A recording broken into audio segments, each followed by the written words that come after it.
what we got going on. We got an electrician here doing a few things. Doing the permit for it? My daughter helped me, I tried to plug in the thing that I had plugged in, Oh, all right. and I didn't know she had unplugged it. I was on the chat. Can we officially start now? Our meetings, our study session meetings start with citizen comment on agenda items. Do we have citizens who wish to comment on agenda items? I don't, oh, over here?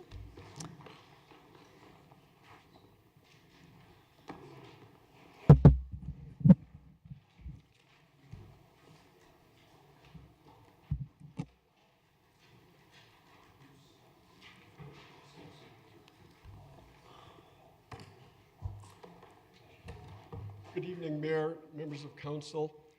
I represent Jack and Danette Walker. I was just getting to that. I'm Thomas Ripp, I'm an attorney. My office address is 4315 Wadsworth. Jack and Danette Walker own, and through their closely held entity, Tappa Wingo Inc. No, I can't spell that, but I can get them for it if you need it. They have a sign, it's at 4990 Ward Road. Approximately, that is as you come up the hill from I-70, it is very close to the railroad track, so it will be right down from the light rail station. It's come to our attention, apparently it's been put on the council's agenda, that there is a particular sign company, which I believe is Mile High Sign, which maintains that the two signs that are on the top of Ward, one being my client's, the other being, from the best we can tell, their own sign for Medved saying to turn on the frontage road there, that they're saying that neither of those signs meet the sign code due to a phrase in the definition of what a billboard sign is. And I'm roughly quoting it, references an orientation to the freeway. Okay, now, this sign has a division of transportation, not department, division of transportation permit on it, 1971. The city was founded in 69, so my guess there may not have even been a sign code. I tried to go back that far and I couldn't find any records. But to now interpret the billboard sign code as to saying that neither of these signs is conforming. As a matter of fact, both of those spots should go back into the lottery, which I don't think, maybe there's only two people in this room who remember back to the lottery and the lawsuit that ensued back in 2005. I believe it got resolved in 2007. None of us want to go through that again. Well, at least my clients, and I don't want to go through that again. What we would be respectfully requesting is that, I think Congress would call it a technical corrections bill, where there would be a modification to the ordinance to say, well, okay, as to at least, we don't care about Mile High sign, I'm not here on their behalf naturally, but on behalf of my client's sign, that their sign is conforming. It's been there since 1971. By the way, Mile High has, I believe, indicated that our sign doesn't have a lease. Amy Dickey is here from CBS Signs. She's got a signed copy of our lease, so we have a lease. It is in force, and we don't want to be in a situation where suddenly our sign, we're being told, you know, that sign isn't a valid, it's not a valid location, it's not part of the valid 16, and it's going away. I'll just close with a little bit of history. I was looking at older pictures through the county. This is way before Google Earth, but the county did take aerial photos. And now I'm looking straight down, but I think there's a possibility that sign could be seen by what was the just being constructed I-70 back then, that you didn't have trees and you didn't have buildings in between the two. So thank you very much. I appreciate your attention. Thank you. We have another person for public comment?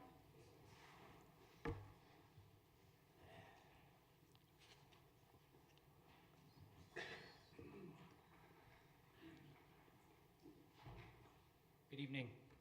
My name's Steve Richards, address 9250 East Costilla Avenue. I'm the president of Mile High Outdoor, and I just wanted to clarify a couple points before doing any kind of deep dive on the complications of billboards. We approached the city, we were looking at what would ever happen if a sign came down. And for the record, I have no knowledge of any of your leases, want nothing to do with your client's billboard, property, anything, and our whole concept had nothing to do with their situation as well, just for clarification.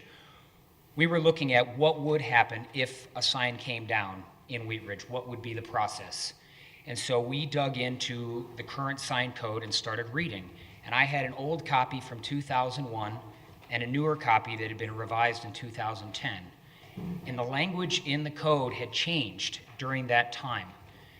And the change in 2010 specified, which hadn't been there before, that a billboard was a sign, an off-premise sign that was oriented to the interstate.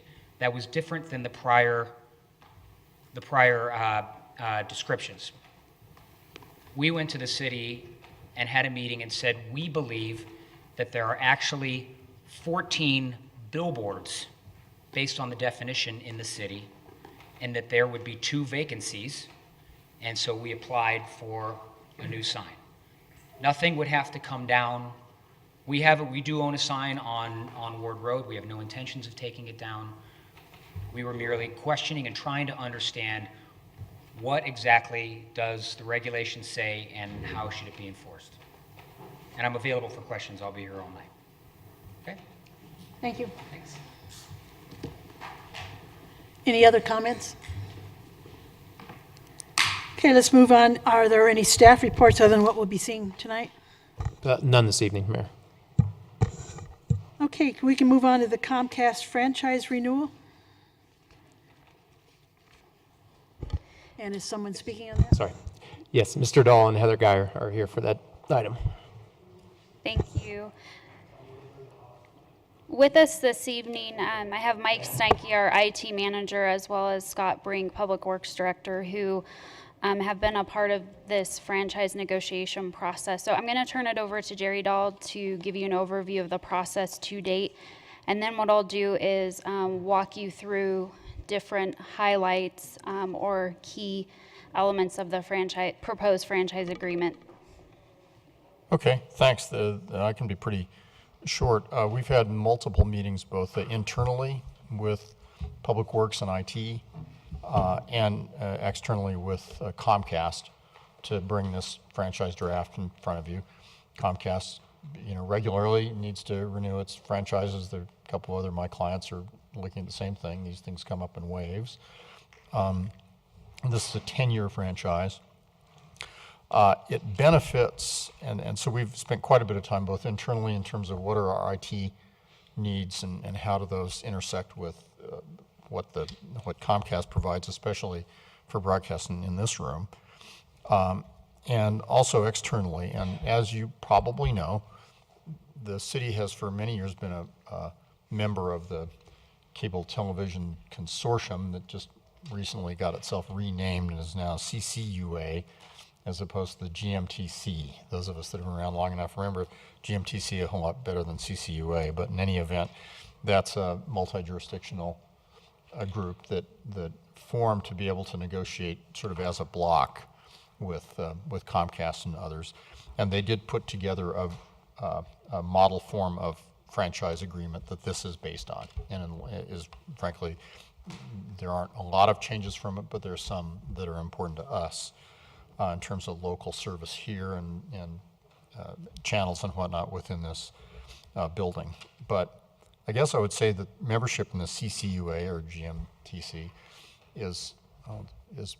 has advantages and disadvantages. Obviously, the advantage is you have some strength in numbers in working with Comcast and others to end up with a better form of standard franchise. And I think the advantages clearly outweigh the disadvantages, don't get me wrong. But it does also mean that it is a little more difficult to then change some of the standard provisions that have been negotiated as a part of this consortium, because you get the pushback from Comcast, well, that's in the standard form. You can't have it both ways in this life all the time. And I, for one, will tell you that I think that the city has been advantaged more by membership in the CCUA and the resulting form of franchise than disadvantaged. And the things that are of particular importance to us are pretty localized, and we were able to get changes, and Heather's going to go over those. That's the overview of where this franchise sits in kind of the context of what's happening around the metro area. Thanks, Jerry. Andy Davis, who's the Director of Government Affairs with Comcast, one of the directors, should be joining us this evening, and certainly he can respond to any questions you have directly about the proposed franchise agreement. So Jerry spoke to our membership in CCUA, and so we have used the model franchise agreement developed through that partnership to as a result of beginning our franchise negotiations with Comcast. A couple things that I want to point out, section 2.1, and I'm jumping to the second page of the memo if you want to follow along. This essentially grants the franchise agreement with Comcast. It's a 10-year agreement that's proposed, not a 20-year agreement that's been timeframe that's been used in the past, so that is a change to consider. That's a standard that's part of the model franchise agreement through CCUA, which makes sense given the rapid changes to technology and how it's ever evolving. Section 2.6 is a competitive equity section, and what this section speaks to is the competitive environment. Currently, we've not been approached by CenturyLink to enter into franchise negotiations with them for cable service. They provide Prism TV. But if they were to approach the city, we do have a process, an application process, and this section of the proposed franchise, basically the key things to take out of this section, quote, the regulatory and financial burdens on each party are materially equivalent. So adoption of the Comcast franchise would be moving forward, and if CenturyLink comes in the future, then we need to look at both franchises and make sure that they're equivalent, and that could result in amendments to the franchise with Comcast if you do adopt that, or vice versa. So just keep that in mind. Section 3.1, the franchise fee. This states that we'll receive the same 5% of gross revenues through a franchise fee that currently exists in our agreement with Comcast. So this equates to about $365,000 annually that in revenue that the city receives, and that is in the general fund and goes towards just general operating services within the city. Customer service standards are outlined in Exhibit A, which is an attachment to the proposed franchise agreement. I'm not going to go through all of the details within the customer service standards, but I think the important thing to know is these standards exist as a result of that CCUA partnership and making sure that there's some level of accountability and oversight of Comcast and any cable TV provider for that matter to meet certain standards in terms of customer interaction. And so that deals with installations, response to customer complaints, etc.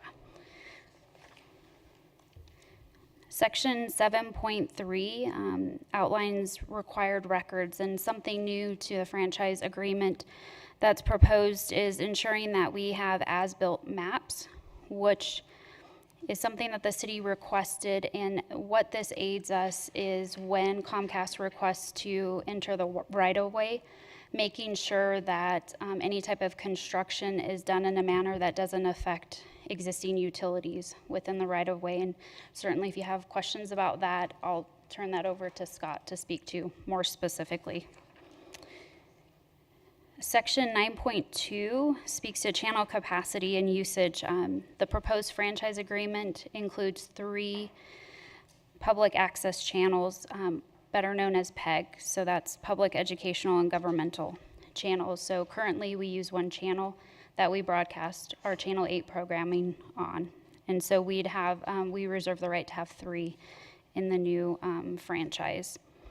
Section 9.5 speaks to web-based video on demand and streaming. This is an example of a section that previously did not exist in our current franchise agreement because this is a new technology. And so we provide video streaming technology via the Granicus system that's interfaced with our website. And so basically what this means is Comcast will be providing us with a one-time payment of $5,000 because we won't be relying on their video streaming services. So this is a payment, a new component to our franchise agreement that's proposed. Section 9.6 speaks to PEG fees, and so this is a fee that each Comcast cable subscriber pays 50 cents per month, and this generates about $40,000 annually. These funds are restricted funds and can only be used to support Channel 8 equipment. It can't be used for salaries, anything of that nature. It supports equipment, so video streaming software, the Simon Bulletin Board software that we have, etc. Section 10 speaks to general use of right-of-way and construction.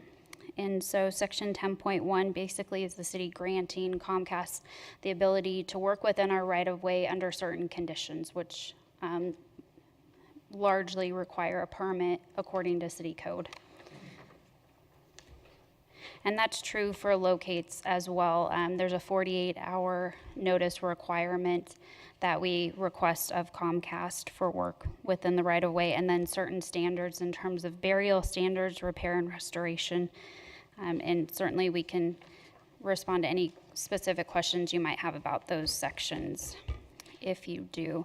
So that was a real high-level overview of some aspects of the proposed franchise agreement. We are on schedule to bring the proposed agreement to council on June 8th for first reading, and then June 22nd for public hearing. Happy to answer any questions you might have. Do we have questions? Mr. DiTullio? Just two quick ones.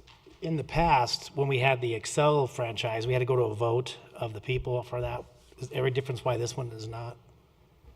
No, we did the amendment to the charter that actually carved out television franchising from that requirement. I forget when that charter amendment was passed, but, you know. That's right, we did take it out. We made that change. I know it's even a franchise, but so two companies like Comcast and CenturyLink, they cannot coexist in the city. It has to be one or the other. No, they can coexist. Yeah, it's a non-exclusive franchise, and 2.6, this competitive equity, addresses that, and really it's sort of a most favored nation kind of setup to the extent CenturyLink were to come in and say, we want the Comcast deal, and we're going to compete with them head to head, you know, then they'd have to sign a franchise, but they would get the Comcast deal. If we were to give CenturyLink a better deal on some issue, then that same provision allows Comcast to say, we want that deal too. Yeah. And that keeps it a level playing field in terms of their competition. But it's non-exclusive franchise, so other providers could enter the market. So is the ask from staff basically, can you bring this forward for first reading? That's what the ask is, Yeah. as presented? Yeah. Mr. Starker? I had a couple of things. So that if we entered into a deal with another cable provider that had terms that were more favorable to us than we had with Comcast, would we be able to go back to Comcast and renegotiate the deal, or is this a one-way offer? It's a one-way. It's a one-way offer. Okay. Better for them, not for us. Okay. Blunt. So we have to just be careful that we are careful about making it better for people. Okay. And then on 9.2, do we have content, or are we contemplating developing content that would allow us to utilize these other channels and utilize HD? And I understand we probably need to have better technology in our system in order to handle the HD, but are we moving forward with more content capability? We did think about that. We do meet the original programming requirement currently.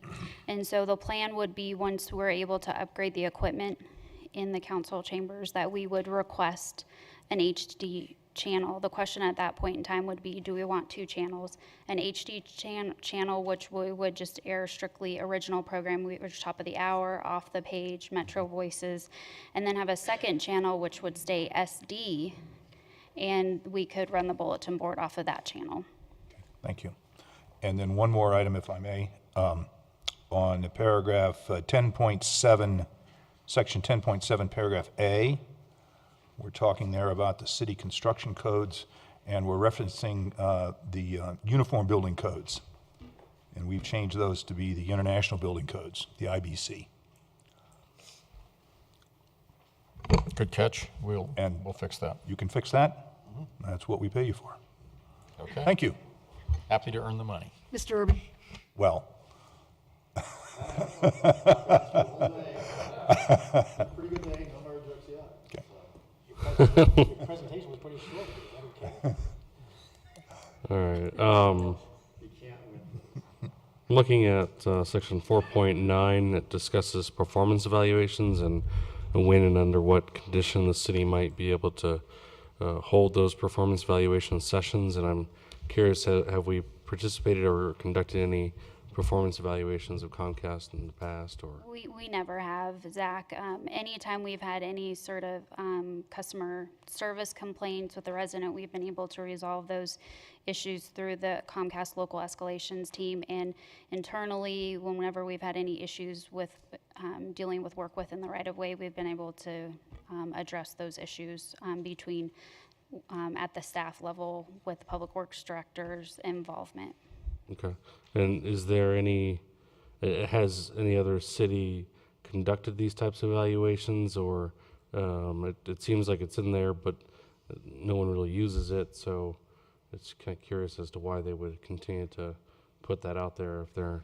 You know, that's a good question. I don't have an answer for you off the top of my head. That's something I could find out and certainly get that information to you.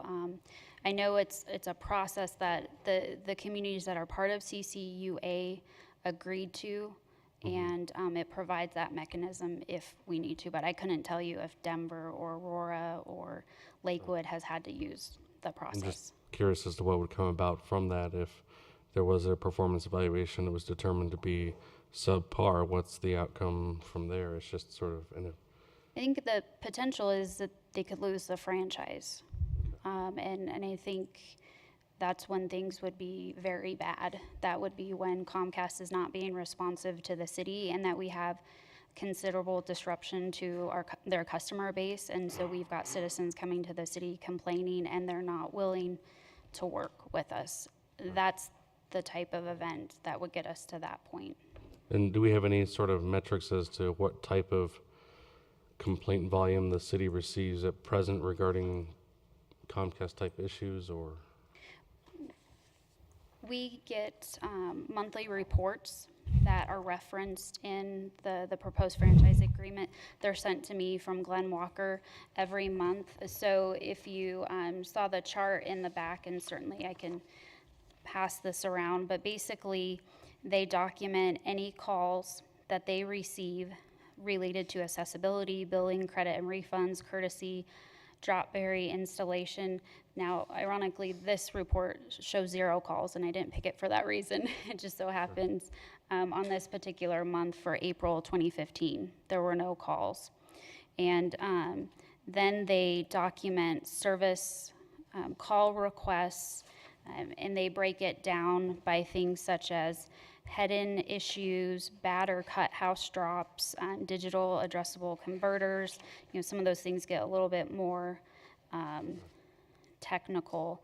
Customer equipment complaints. Okay. And I'm so- just more curious about making sure that those structures are in place so that as people have comments, concerns, questions, there's a way to address them quickly. So. Absolutely. And typically in the past, I've spoken with citizens who have had trouble It could be an elderly member of our population that's having trouble getting through Comcast, and we help facilitate that, making that contact through the local escalations team. I'd say as well that, like any other contract, there are provisions on contract violations and a notice that you're violating, opportunity to cure, and if they don't, then there's potentially contract revocation. That's section 13, and it's actually pretty good. So I agree with Heather that to date, and I think it's in Comcast's interest too, to resolve these things, through the process that's in place that they understand. It's really more of a customer service issue for them. But in the event they're just not getting it for whatever reason, we do have the classic contract remedies. Councilmember Fitzgerald. Okay, I think you may have just answered one of my issues. Do I understand that, I think we're on page 88, I'm not really sure I can't find it right now. But my reading was that it was the responsibility when there was an escalated complaint for Comcast to report that to the city. Is that correct? That is correct, and that's something that's documented on that monthly report. Right, and who decides what is an escalated complaint? Does the customer decide that, or does Comcast decide that? I would say two points of entry. A customer can call Comcast directly, and Comcast would decide whether or not that's escalated. A customer could contact me or Karen or Jamie here at the city, and then they would make the determination whether or not to escalate that and turn that over to the local escalations team. So it's really in their best interest to not report an escalated complaint to you? That I can't speak to specifically, and unfortunately Andy's not here yet, and he could speak to more of that process on their internal side. I can say, Tim, any of the complaints that I've received that I've turned over to the local escalations team have been resolved like that. There's one instance that I can think of that took maybe 3 days to resolve. Otherwise, typically they're resolved within 24 hours or less. Well, and I can speak that too, maybe a little bit. If the problem is not addressed, we typically will get the call from the customer then. When you get your cable bill, if you haven't noticed, there's a contact number for the city on the bill. If you're having issues with cable, a lot of times we get calls, I need to pay my bill. It's like, no, you need to call Comcast for that. But there is a phone number on there. If they're having problems getting a response from Comcast, then they may call us, and then we take it to the escalation team, and we have direct access to those folks. So we will get involved only if the customer calls us after exhausting the options at Comcast, probably. Yeah, because we're not going to know about it unless we hear from. Yep. Okay. I would like it if there was some way to encourage Comcast to report an escalated complaint to us, but I'll move on. Regarding privacy, there's a lot of text in here about privacy, but one of the things that's happening right now is that new television sets on the market now have the capability of reporting back to Comcast what is being watched, what movies are being ordered, and so on. And as a result, Comcast can make, or a cable provider, let's put it that way, can make assumptions about the household that owns that TV set and sell that information to advertisers. Will the contract prevent Comcast from selling that information to customers who may want to tailor advertising to a specific household? That'd probably a good question for Mr. Davis, but I will tell you that my review is of the franchise is probably it wouldn't, because the franchise governs the relationship the city has with Comcast and allowing Comcast to install its facilities and operate in the city, just as it allows, I'm getting to it, just as it allows, XL to do the same kind of thing. There's a section on records and reports, section 7, that that requires the city to treat, it probably doesn't answer that question. It really is about, where their where their facilities are. They do have, they must maintain and furnish to us current subscriber records and information. I And, saw that. that's- Except in cases where somebody has opted out, and it Yeah. could be a condition of the service that you opt out of that. Isn't that correct? Elaborate The on that. customer could opt out Opt out of, of the reporting. yes, Right. in terms of the customer's relationship with Comcast. Right. Yes. Okay, fine. The customer In other could words, tell I as an Comcast individual that co- they don't care if they report to you. Right. But that could be done in such a way the customer's unaware that they're allowing a cable provider to sell the assumptions that provider makes about them and what they're watching.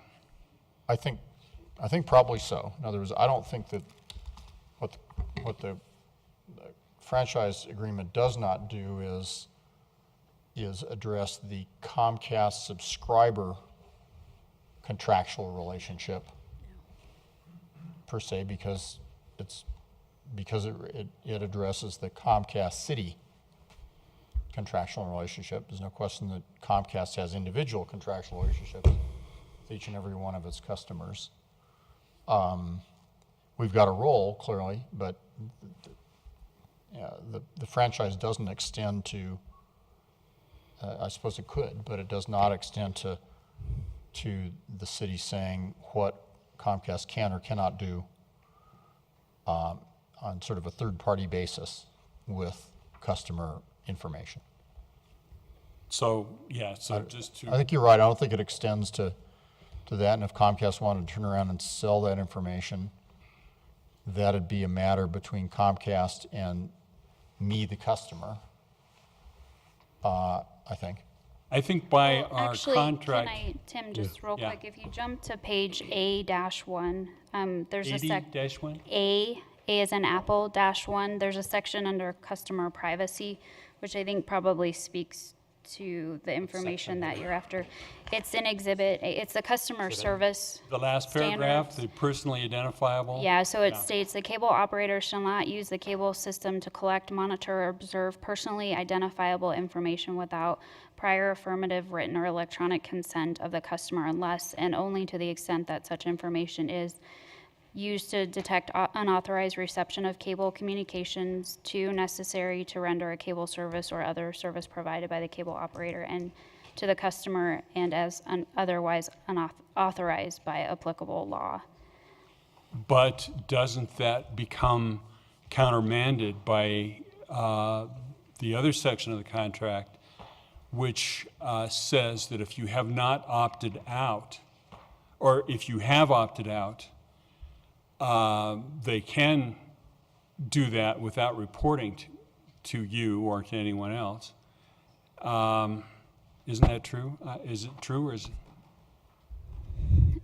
I sounds like think we the need more intent, I can get clarification from Andy Davis on that. I wish he was here to better explain that process and how it works logistically. I think the intent of the customer service standards is that, the customer reserves the right to privacy.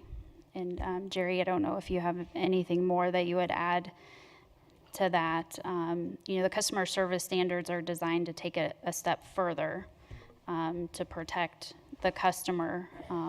But to Jerry's earlier point, in terms of the contract being, I guess, more general in terms. So I can get clarification on that and provide that information before first reading. And customer privacy, the attachment anyhow, says that that Comcast can't use the system to collect or observe information, collect, monitor, or observe without the prior affirmative written electronic consent of the customer, unless it has to do with unauthorized reception of cable services.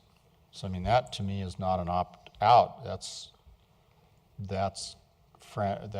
Comcast, having to get your permission to collect that. It is sounding like that there is a question here that, before we go, before a reading, we need clarification on that so that our public knows that there is an opt-out opportunity here to have whatever marketing is being used of their information. We want to know that as well as perhaps to make sure that complaints are properly certified, et cetera. We can carry that back to Comcast, tell them to be prepared for that. If there are changes we think need to be made before first reading, we'll do that along with the Uniform Building Code stuff. If not, and if it sounds to us like the answer is good, we'll tell them, fair enough, but you're going to have to show up at the public hearing, Comcast, and be ready with an answer that makes sense to everyone. Right. Is that all right? Okay. We had comfort with that. DiTullio, you had a question? I was just going to ask for consensus to move it forward to June 8th. Right. I think that I saw some nodding heads. Are we good on that? We are. Okay, any other questions on this one? I think we're ready to move on to item number 3, which is on billboards. No. Billboard, Code abatement. no, did I miss one here? Building code, yeah, building code abatement policy.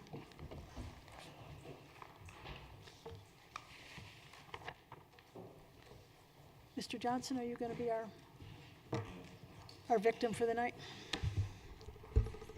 Thank you, Mayor. So a couple of kind of topics tonight from me that we don't talk about a whole lot, but we're going to this evening. So the first one is kind of our policies and procedures as it relates to, I don't know how exactly to classify them, but somewhat derelict properties or properties that are under permit. The permits languish and they become properties or structures that are an eyesore, potentially a blight to the neighborhood. And then to a lesser extent, we're not maybe talking about it as much tonight, but properties that are that get under a foreclosure and are poorly maintained, potentially have some unsafe conditions as well. So talk about kind of what tools we have in place to work on these properties. I think we fully recognize that some of these properties that languish, whether it be a maintenance issue or a construction project that lags for an inappropriate amount of time, really do become kind of a blighting influence on a neighborhood and are legitimate cause for concern. There certainly are a handful of examples throughout the city where building permits have languished or been drawn out for just more than what is kind of reasonable to expect for the type of project that it is. In some cases, these properties have been issued notices and orders under Chapter 5 of the Municipal Code, and in some cases, municipal summons into municipal court with a citation. We have one specific example that's working its way through the court system right now, and that would be 4505 Yarrow Street, just north of 44th. It's a residential construction project that's been under permit for about 2.5 years and has, again, been kind of active in fits and starts. They've done work without the permit. The permit has expired. They've modified plans and done work without getting approval for modified plans. And they've had also some police department issues just in terms of weeds and accumulation of trash that we've used the administrative hearing process with, I think, some success to get the property periodically cleaned up. So that actually has a trial date. It's set for trial. We had a pretrial hearing with the prosecuting attorney last Wednesday, and it's set for trial, I believe, on June 15th in front of the judge. So kind of set that aside, but I think it is a good example of a project that is the type that we want to be able to have some more successful resolution to. In the memo, we outline kind of 2 processes that we use to track and monitor and enforce on these types of projects. One is essentially just the process of handling expired permits and the options that we have for granting an extension. And then the second is the court-ordered building abatement option that we have, which pertains both to nuisance code violations as well as to public safety violations as well. And that's a process that we use probably more for nuisance types of issues like weeds or trash than we do for more significant things like the actual handling of a building permit or a building project that's languished. So just a little bit more detail on those two processes. The building permits are valid in the first instance for 365 days. The chief building official is authorized to grant one or more 180-day extensions.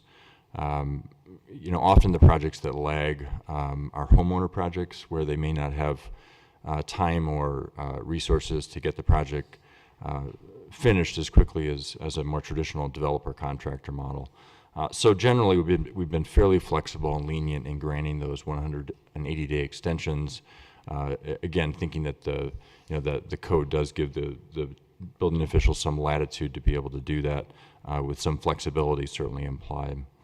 In terms of and generally speaking, we do that as progress is being made. So, the project of 4505 Yarrow is one of those examples where not a lot of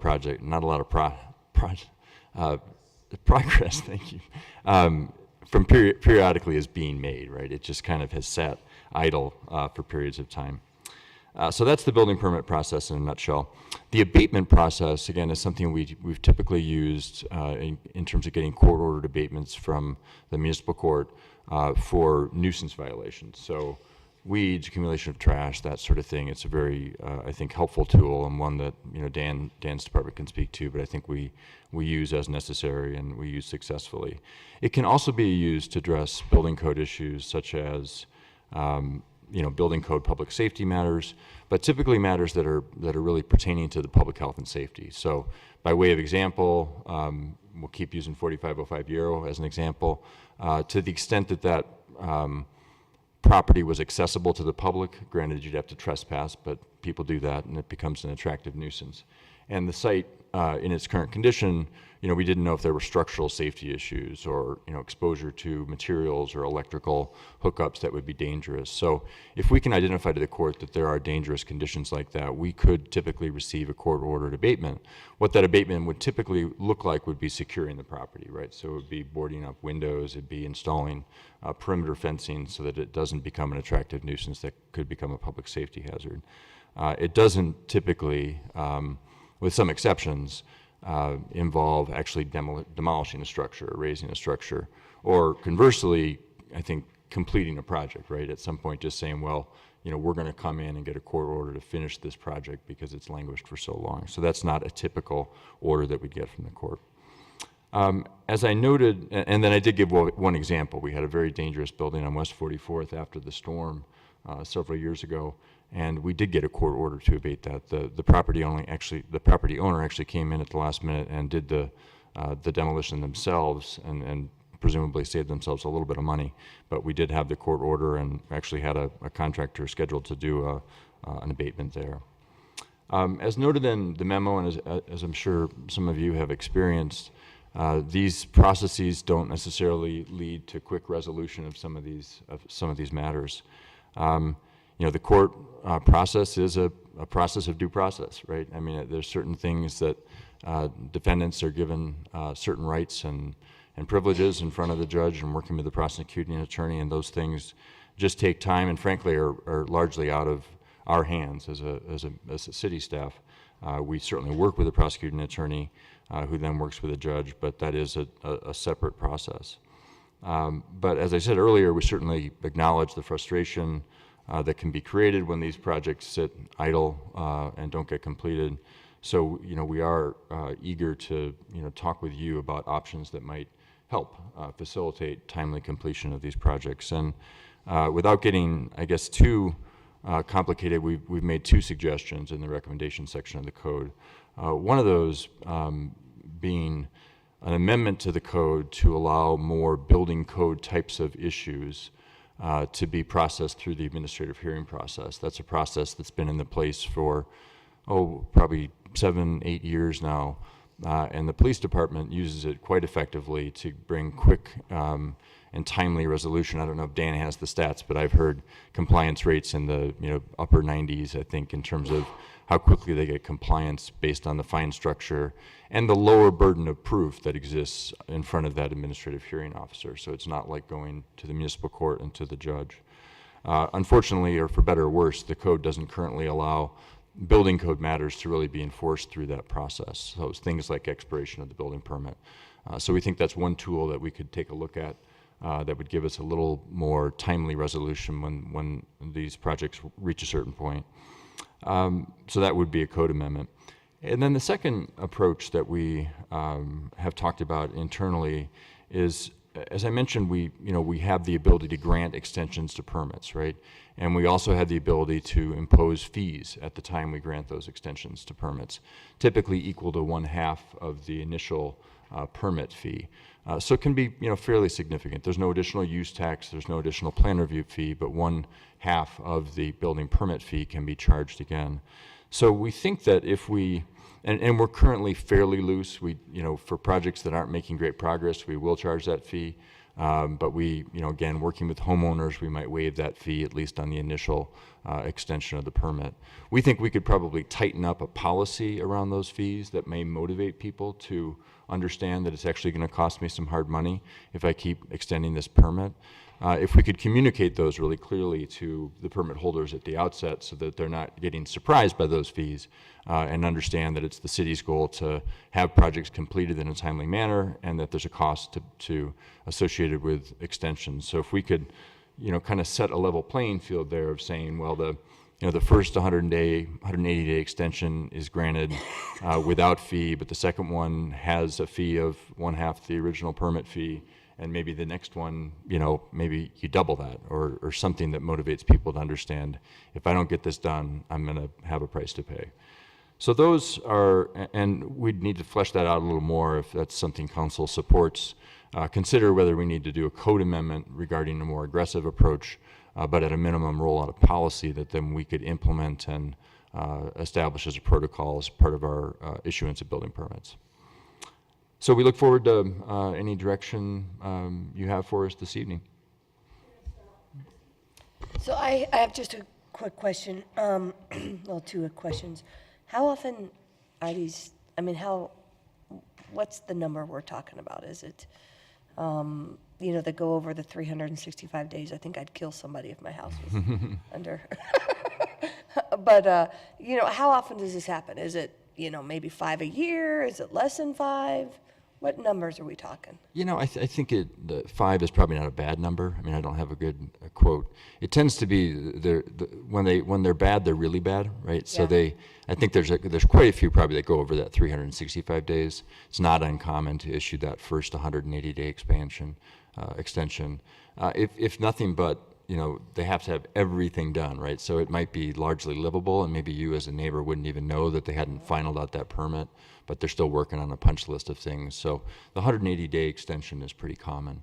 I think then you have some really bad examples, right? We have some projects like Yarrow, Right. 2.5 years. We had a project on the east side off of 35th that, took 5, 6, 7 years. We have a project, I don't know the address, I think it's at 45th, it's more on the west side of town, but we call it the Container House, if maybe some people have been by it.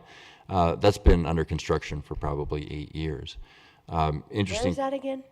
I don't know the exact address. I don't know, someone was nodding over there. Yeah, right. Oh, Container House. An interesting and not unimportant side note to that project. We denied the permit extension at some point about 2 years ago. We just said enough's enough, take it all down. It's an eyesore on the neighborhood. It's been 7 years or whatever it had been at that time. They appealed that decision to our Building Code Advisory Board, which is their appeal right, and they were successful. So that permit was extended essentially by the Building Code Advisory Board when we tried to take a more aggressive action to deny any further extension. So that's something to be aware of. That appeal right exists and will continue to exist unless the code is amendment to limit appeal rights to certain things. But that's an option that they'll have to pursue. So in addition to the court process taking a while, that's an appeal right that they'll have or have under the current regulatory environment. And then my one other question is, when you're looking at the policy and perhaps the fee schedule and, an additional fee, will that bring into consideration some of the things that it's, like more egregious to the public versus your little punch list? You know, I mean, Right. I guess I'd feel more apt to penalize someone who's a burden to their whole neighborhood versus I've just got to finish up a couple little things and my mom's been sick or something kind of thing. Right. I think we'll need to take a look at it. I mean, we've got a lot more to flesh out in terms of what this policy would look like.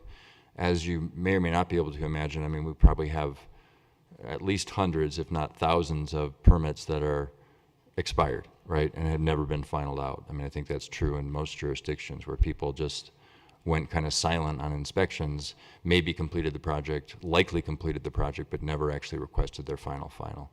And we're in the process of trying to clean those up. We send out notices periodically to let people know that they need to final out their permit, but it's, it's somewhat hard to track down. So we'd have to be conscious of that as we develop a policy of how we handle those existing permits that are already out of compliance. So that's not much of an answer, but we'd have to just think about all those implications as we develop a Yeah, policy. you'd almost have to get that process under control before you could Right, start right. charging fees, because Right. I'd be pretty ticked off Or if I right. finished mine and just didn't Exactly, yeah. check out. Or have a time frame in place of how those currently outstanding permits need to be brought into compliance and how we provide notice for that. So we can certainly make a proposal in that regards, but would need to think a little more about it. I'm hearing that the neighborhood concern is a bigger portion of it. As you said, they're just the minor things to be cleaned up, and then they can get a final inspection. But I'm thinking the concern of the look, the parents, the safety for the neighborhoods. Anyway, I haven't. Thank you, Madam Mayor. I guess when I'm looking at a situation where an individual is failing to complete a project, which is more than likely due to a lack of funds to complete the project, additional fines and fees isn't going to make their situation any better. It's just sort of like, yeah, and I know that's why I can't complete the work. But if we look at that first renewal or the first extension and say at that point you've received the original 365 days to complete the project, and now you're asking for your first extension. If upon that first extension we could see some kind of financial pro forma or some other type of evidence to show that they have the ability to move forward, more so than just their willingness to say, I want to move forward, but some sort of financial wherewithal or ability to say, I'm going to do this, because otherwise you're just giving them extension to further languish. But if they know that they have that 365 days, and then if they need to go beyond that, it's going to require some sort, not necessarily a financial evaluation by the city, but some type of affidavit or agreement or statement on the homeowner's part that says, I've got the financial means to cover this, because that seems to be where the rub is. It's not as though people are just sort of looking at a half-done project and, out of stubbornness not finishing it. It's generally related to lack of funds or some other sort of barrier that they weren't anticipating or something like that. So, Can I speak to that? I agree. That's typically what it comes down to, right? And I think the Yarrow example, I don't want to get too personal, but that the contractor's been pretty upfront with us that he's a contractor, and then he, 4 other contractors. He's more of a labor, and he also does his own contracting work on his own, as he is doing on this project. As I understand it, he's kind of been using the money he makes from his day job to fund the work on this project, which has been the struggle, as construction is cyclical, as Mr. Starker knows, I'm sure, right? I mean, you go through ebbs and flows, and that's been his challenge. So the challenge from our standpoint is we've known his resources are limited, and that's the hurdle, right? So if he can't demonstrate that he has those, then do we not extend the permit? I mean, that's the challenge, right? Because then he'll say, well, now you're not letting me get the project done. So it's a tough nut to crack in that regard. I would make one comment, and this is not a suggestion, but I've not worked in a community that does this, but some communities require posting of some sort of a bond or security as part of issuance of a building permit under certain conditions. I'm not sure what the contractor, property owner community would think of that. because it's an additional burden and it's an additional cost. But it's much like what we do as a city for public improvements, right? We take security to ensure that if that developer who's building streets and sidewalks and utilities fails, that we have security as a city to complete the project. There are models out there for doing that in the private sector construction world associated with the building permit. We've not researched that, but we certainly could if that's something of interest. I agree that financial consideration is probably one of the forefront reasons why these projects don't get done, but I don't think we can across the board assume that. I know in District 4, there's at least 2 or 3 properties that languish and languish and languish. And in the meantime, let's say the property owner continues with these extensions, and meanwhile, the whole rest of the neighborhood has to, in essence, suffer. And then they're calling us saying, why does this never get fixed? So at some point, you do have to tell the property owner, this has to be fixed, and these are the penalties. And to continue it for, in one instance, I know it's been several years, over 3 years, we have to at some point say, we're done playing games and this needs to be repaired. And that's why these processes are going to help that. And I like the bond idea too, so that if somebody, can put up the bond, they could take care of that. But I do believe we need to assist these neighborhoods that say, hey, that house has been like that for 3 or 4 years, and then I check on it and find out that they have done the same thing, they've extended, or they fixed something and then something else is bad. So we need to think about the rest of the neighborhood too, and what their feelings are and what they're living with on their street. I agree with that assessment, but the other issue we have is that at some point, there's some properties in the city that's gone on the last few years that they're either foreclosed on or they've burned, and nobody's taking responsibility for these properties anymore. You can't find the owners left. So I think there has to be some funds set aside in our budget, because I mentioned in here, $500,000 to $1 million, that you have some funds available where the city can actually abate that property, whether it's a tear down or a scrape or a cleanup, and then put the assessment on the property through the Jefferson County Public Records. Because we had an example of this, a house burned down on Upham, right south of 44th, and it sat burned down for a few years. And then finally, everybody was pointing their fingers at who it belonged to. So finally, I believe the city went in and we actually spent the money and demoed it, wasn't it, on Upham? That house that burned down when I was still, well, Ken, you were there. It was you and John Schumacher were working on that with me. It was.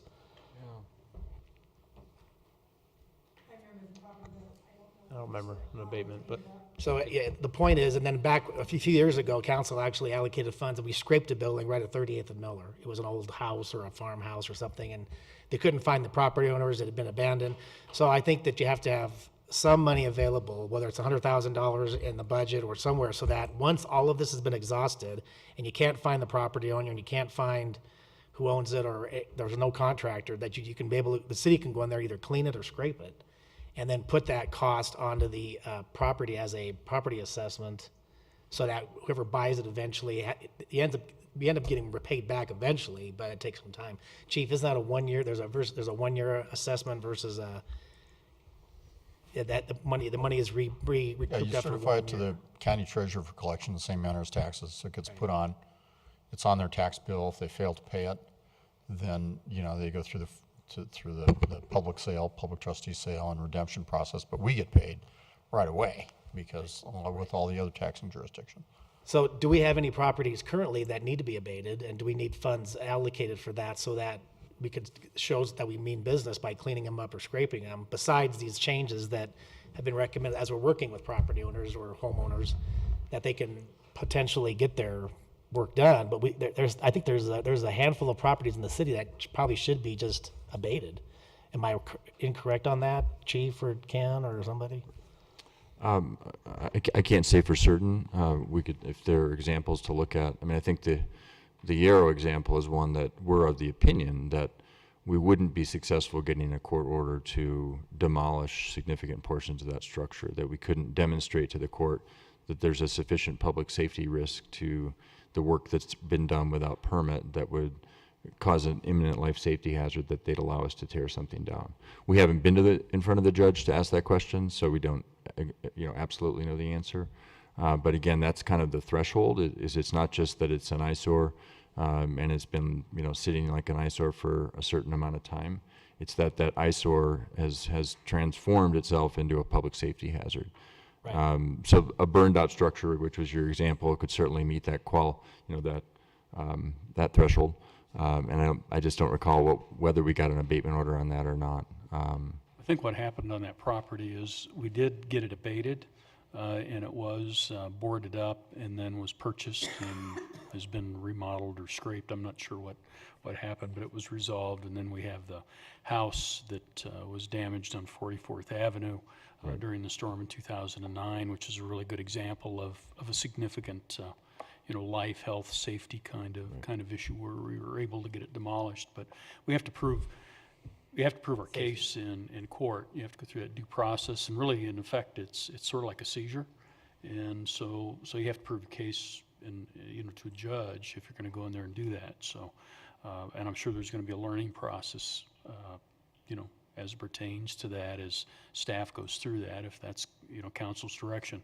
We currently have, I think, $15,000 budgeted for abatement that we use in the PD for code-related kinds of issues, weeds, those kinds of things. And we've been pretty close to using that amount every year. So we'd have to budget something in addition to that, and probably have that in community development for these kinds of projects. So all I'm recommending is I agree with some of the changes that you've suggested. I also think that we should have some money available or a budget line item available for abatements once we get, so that doesn't have to come to council for a budget amendment at the last minute. Those are my suggestions. Mr. Fitzgerald? Does anybody remember, referring to the 7-year house that you talked about, on what basis did they win their appeal? Does anybody remember? I wasn't at the hearing, so I can't speak to it specifically. I think, so I won't. I have seen that house, and I was in it, and I know that it was a continuing progression of, so it might have been on the appeal, and I'm just guessing on this, that they were continually working on it, and had not just dropped the thing. And while I'm speaking, I'm wondering if a possibility that we're talking about charging those for that building permit. I don't know if that amounts to enough money, that being a little harsher on charging that on the first time or the second time, and that couldn't start creating a fund that we could use for abatement processes. It's a good idea. Am I sort of hearing, I don't know that I heard any objection to from council, and maybe just to kind of move it along, that maybe more frequent and proactive use of the court system where that seems like the right tool. I mean, as usual, things like this, there's not one solution. You have a range of tools, and you decide on this particular fact pattern which one's better, go to court or administrative hearing process. And but I don't know that I heard objection from council to either one of the two first suggestions. It'd obviously be a code amendment on an administrative hearing process, but it's been enormously successful and is an easy thing to do, to put into place, and that you don't always use it, but it's a tool. I heard sort of more discussion around what do you do about the fees, and do you increase the fee, or is that a disincentive? And but to kind of knock some of them off maybe, and what about those three, and kind of what direction do we have? On the administrative hearing, if we went to an administrative hearing process, could that judge then issue an abatement order to say you can, at this point there is a health and safety problem, the city is allowed to abate it? That's an administrative hearing process, so it doesn't rise to the same level as the municipal court does. So I think that anything we'd have to do from an abatement perspective in our current process right now is we take it before the municipal court judge. We might handle the administrative pieces to that, the citation, the administrative citations.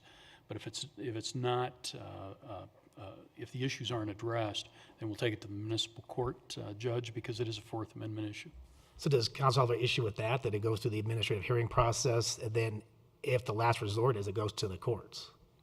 Would that be a new process, or do we have that in place now? Well, it'd be sort of adding the administrative hearing process to the toolbox.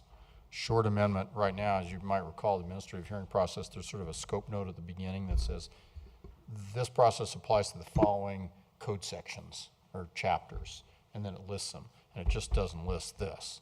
So you do a code amendment that lists this. That doesn't mean you always use it, but it's available. I mean, that one's easy, I think. So where we're at is that we're suggesting a couple of things here, which is maybe what we're going to end up doing. Certainly, Mr. Starkman. Thank you. It seems to me like we need to sort of clean up our toolbox so that we've got a full complement of tools, like Mr. Dahl was mentioning. But also in the application of using those tools, it seems to me that if you're coming up to the 11th month on a 365-day permit period, and your permit isn't final, and maybe it's worth sort of a note to the permittee that your permit's going to expire, in 30 days, and we're watching you. Now you've risen to the level where we're going to start paying special attention to your project, to you and your project, and that may include meetings, stop work notices, inform them, in a sort of a forceful way, but in a reasonable way that you need to get this done, so that you sort of start gradually are able to turn up the heat, and that you've got a full complement of tools to work with. I think the money motivates people to get it done. Maybe just the fact that they're going to give us a 6-month extension, so not a biggie, and I hear that they'll give you another one after that, so it's not a big deal. I think if you need to sort of, in order to respect the community where the work is happening, you need to be able to show that we're turning up the heat in order to get a positive result, and so that you have a clear path from sort of great compliance, and if you don't get great compliance, then at the end of the line, that you can demonstrate a clear path where a permittee would be headed, and make them aware of that sort of early on and consistently through the process. So you're suggesting we not only turn up the heat, but we give them notification so that they know it's coming.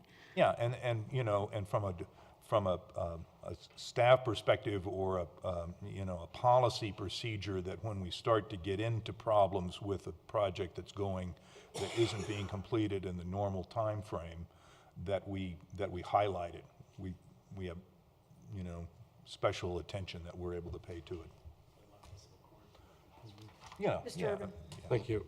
I guess I want to address a separate related topic regarding zombie foreclosures, and those would be properties that were either previously owned by a homeowner but now have either been abandoned by that homeowner, and the mortgage company is in somewhat of a caretaker role over that property, not necessarily owning that property or having foreclosed on it yet, but the homeowner is no longer there, and for all intents and purposes, the mortgage company isn't really there either. And we have one on Harlan Court, that's that situation where it has gone into the foreclosure process 3 separate times over a 5-year period, and it remains abandoned. The property owner is no longer there, so we're not really dealing with an equal partner in remedying the situation. It's just a brick wall. I've reached out, the city manager has reached out, neighbors have, to various contacts within the mortgage company, and there's been 0 response. The only response that we've gotten so far is that they've paid a couple of years of property taxes, but I'd also like to consider condemnation or some other element when we don't have a party to interact with. And in this situation, as much as there is a mortgage company and there is what it would be a current homeowner, except for they're not there and they're nowhere to be found, that they're just not participating. So I think as heavy-handed as commendation might be, it is a tool that needs to be considered, because otherwise how do we address the property on Harlan Court? How does that get resolved? You can't, that's the municipal court. So you've introduced another element to this overall problem. Okay, we've had several suggestions here. Oh, Mr. Pond, please. I'm in your blind spot. I agree with a lot of what is said. I think I'm the administrative hearing process as an added piece. Hearing the success it's had, I think it would be a reasonable thing to add along the lines of kind of adding more tools to the process. I don't necessarily see it as a first stop, and because it seems like that's not exactly how it's being described. That there could be, doesn't mean you have to go through administrative hearing process before you go through a municipal process, it's just a different tool, maybe for different reasons. So I think that's the way I would interpret that. One of the things that we haven't really touched on, I suppose, is just how many extensions and when does that become an issue. And I know for many of these things, there's probably there's good reasons and sometimes there's not good reasons as for extension. I agree with the maybe a mandated permit fee being levied as you move into future extensions. I'd be interested to think about whether another tool would be, after a certain number of extensions, you basically are having to either go in front of the board of, the code advisory board or someone to kind of, really kind of,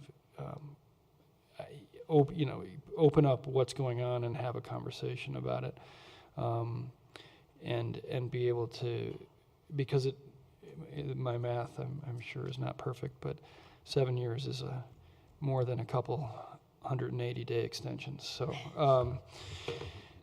that just keeps going on, and whether you're charging for it every time or not, it seems like at some point someone should be standing in front of someone who's adjudicating, or at least trying to understand how to stop that, or how to help that, or what to do. So I do agree. I was, as Mr. Urban pointed out, I was wondering if it's bank owned, or if you don't have a dance partner, how do you deal with it? I think that's an important thing to figure out. We've heard several interesting solutions, and varied, and what I'm hearing the most is that we fill up the toolbox with many different things. Is that a possibility? Can we still continue to talk? I think I'd like to talk to my fellow council members and get some ideas about some things off, because we've mentioned court versus the administrative hearing process and condemnation. I think we need to vet these out a little bit more with staff. Mr. Dahl was answering a question about court versus administrative hearing process. He got cut off. So can we let us talk a little bit to each other and kind of figure this out? I mean, I don't think you have to summarize it after everybody speaks. I would rather prefer. I do that also for the people who are listening. It's not just for us. I do it for the people who are listening. It's disrupting the flow of the conversation.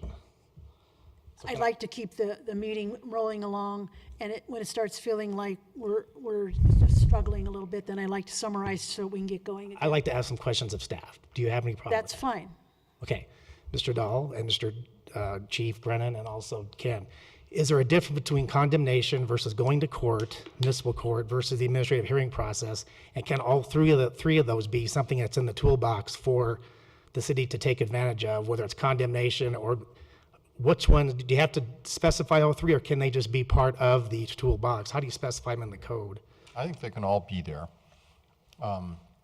Depending upon which one you choose, you've kind of chosen something, and you can't use, if you're going to condemn, it's probably pointless to do the administrative hearing process on a condemnation where you're actually going to acquire. But if your question was, is it inconsistent to have them all in the toolbox? Absolutely not. Some of them you could do probably at the same time. You could be doing an administrative hearing process at the same time someone's asking for a renewal and you're charging them another fee. So yes, I think you can have all of those things in the box. Condemnation would be the most rarely used for obvious reasons, but it could be available. And the condemnation would be city council. Yes, yeah, it wouldn't be any And other then, agency. and then staff, as they're going through this process, they would pick one of these tools or a combination of them as they move forward with this issue.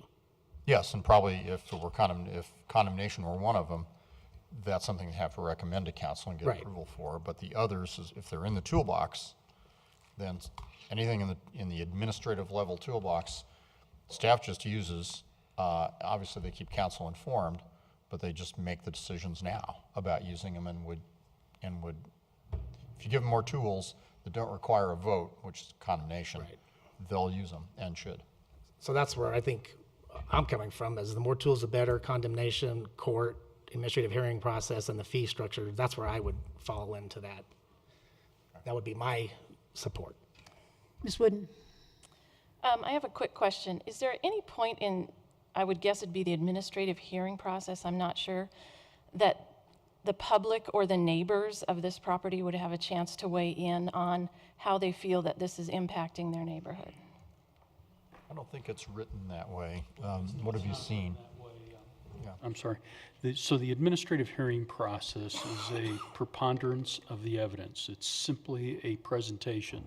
So what the administrative hearing officer is listening to is did the city follow the process as it's written in the municipal code in regards to the issuance of that administrative citation? It has very little to do with the violation itself. It's did we follow the right process, as opposed to municipal court where we have to show beyond a reasonable doubt that the violation occurred. So in the administrative hearing process, it's assumed that the violation, existed unless the property owner can prove otherwise.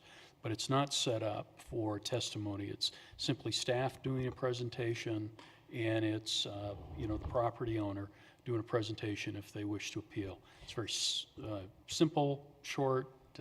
They generally don't last more than about 30 minutes. So if the neighbors had made complaints to the department, would those complaints be presented in that? They would all be introduced by Okay. the code enforcement officer. Okay. Who's presenting the case. They essentially lay out the case to the administrative hearing officer, go through what they observed, the fact that they issued a warning and a first citation, second citation, third citation. They just lay it out. It's very similar to if you've ever lost your driver's license or had it suspended. Very similar kind of scenario. The facts of the case are laid out. There's not really a debate in regards to that. And in this case, the property owner can counter in regards to either the violation or the process if they wish to make a point. If it does make it to the court process, the prosecuting attorney does recommend that neighbors they can email or send letters to the prosecuting attorney, and if it goes to trial, she can call witnesses during a trial. So neighbors could come to, if it went, case of the Yarrow, that's going to go to, it's set for trial. So prosecuting attorney could call witnesses at that case. I just wanted to verify that there's a time for the neighbors to say, this is a problem for our neighborhood. It's been going on a long time, and let someone know how it's impacted them, not only their property values, but So what's going on. that's more appropriate in the court process than it is in the admin process. In the admin process, really what we're trying to do is get people to clean up their property so they don't get fined.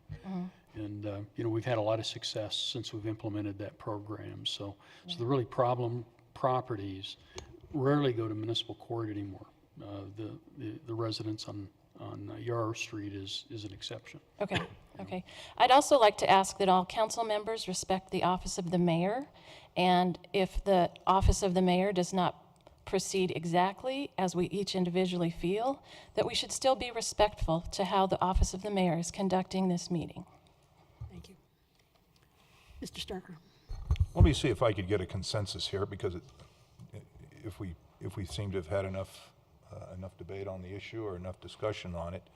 So I would recommend that we direct staff to enhance their abatement tools that they have in a graduated method, that we look at not fines, but increased cost for a financial penalty to extend building permits, that we move through and get the administrative hearing process in place, that we have good language to move into the abatement and move into the municipal court system, that we also, in the procedures that staff comes up with, are able to sort of make policies and put staff in place that graduate or that are able to identify sort of problem properties as they come up and be proactive with the builders or the homeowners or the responsible parties and the permittees, so that they're able to sort of identify those earlier in the process and move more aggressively with them, and that we also try to evaluate and see if there's a way to incorporate into the budget a sum of money that we may be able to use should it become necessary to abate properties or to make other determinations that may cost us in the short run and we would recover in the long run. Anything else?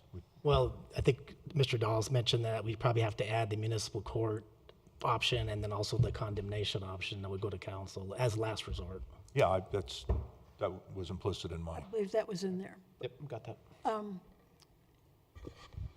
Mr. Fitzgerald? In adding the sum of money, are you talking about appropriating from the budget, or the mayor had an idea of building in that in the application fee? Well, I would not build it into the initial permit application fee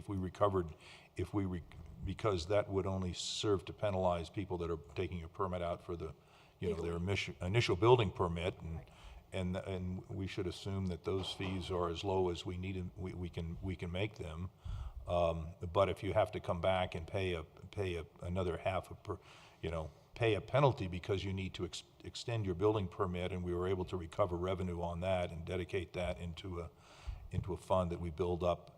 That's one way to build it up. If we think that we need more money, then we may need to look at general revenues in the budget. Yeah, if it's something you want to do immediately, we'd have to appropriate some funds up front. But then hopefully with these increased fees and fines for continuation of building permits, that would offset that money over time. I would hope that these fees and fines were not significant at all, which would mean that we're doing the right job, that we're able to work with the permittee and get them done on time, which is, I think, what we really want to do. Ms. Davis, we still have a consensus pending. So I think I agree with the consensus. One thing I would also like to see, which I think I heard was going to happen, is kind of just cleaning up our process so that if we still have outstanding permits that people haven't finally gotten the final inspection, that we clean. I think until that process is cleaned up, I think it's hard to find folks. So I think that's and I think that may be a parallel issue, and maybe we need to look at a general amnesty, for all of these permits that are sort of done and out there but never got a final. right. I think that part needs, because it's going to be hard to start enforcing over here when you have all these. So Yeah. I'd like to tie that in there somehow with some kind of action plan of how we're going to handle those. And then as far as the funds, I'm okay with allocating the funds, but I'd rather do it more on a case-by-case basis since it's not already a budgeted item. And if we have a situation where the abatement's needed, then we could look at it at that point. As each one comes up? Right. Okay. Anything else that we need to add to this consensus that's growing? Okay, let me get a show of hands on this consensus. Okay. Was staff able to get everything down? I think so. In general terms, we'll craft something and bring it back to a future study session. Thank you. I think we can move on to item number 4, which is billboard vacancy policy. Chief? And thank you. Mr. Johnson, this would be yours again. This is me. Well, thanks for that feedback on that one. That's very helpful. So the next topic is talking about the city's policy when it comes to processing, handling vacancies in the maximum number of billboards allowed. So a little bit of background. Chapter 26, Article 7 of the Wheat Ridge Code regulates signs, including billboard regulations. Billboards are allowed in Wheat Ridge. They're allowed with certain size, location, height restrictions, spacing between billboards is a minimum of 600 feet. And perhaps most importantly, there are a maximum of 16 that are allowed. And only in the B2 zone district, which is generally all the property, generally speaking, north of I-70. So as I mentioned, there's a total number of 16 that are allowed, and we believe, notwithstanding comments that were made earlier in this meeting, which I can elaborate on as well, but we've been under the impression for a number of years that we're at that maximum number of 16. We most recently processed a permit for a new billboard based on a vacancy back in 2005, and I can talk a little bit about that as well. So unless we determine that there is a vacancy presently, and we are evaluating that, no additional billboards are allowed, that we're currently at our maximum.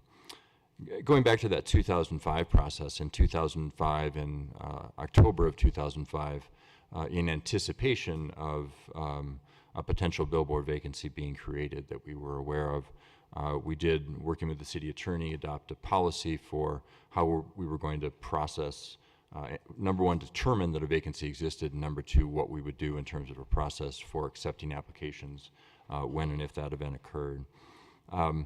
There was some litigation that resulted after we processed that. We had a lottery. There were multiple applicants that submitted applications in that lottery process. There were some aspects of that lottery process that were challenged by some of the participating parties. Ultimately, the city was generally successful in the court system in terms of having a fair and reasonable process as was established in that policy memo from 2005. So that was the good news, and we attached that to the to your staff report. So while the policy itself is determined to be defensible in court, we find the implementation of the policy, as it's stated, aspects of it to be awkward and just somewhat challenging to enforce. So a few specifics about that. The first challenge, I think, is that the vacancy is established based on the expiration of a lease.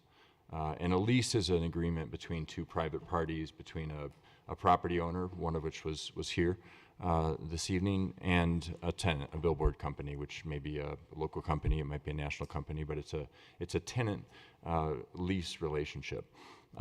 Those aren't relationships that we really have any knowledge of, right? I mean, there are thousands of leases out there in the community right now, and we're not a party to any of them except as they directly affect space that we might lease or lease to other people.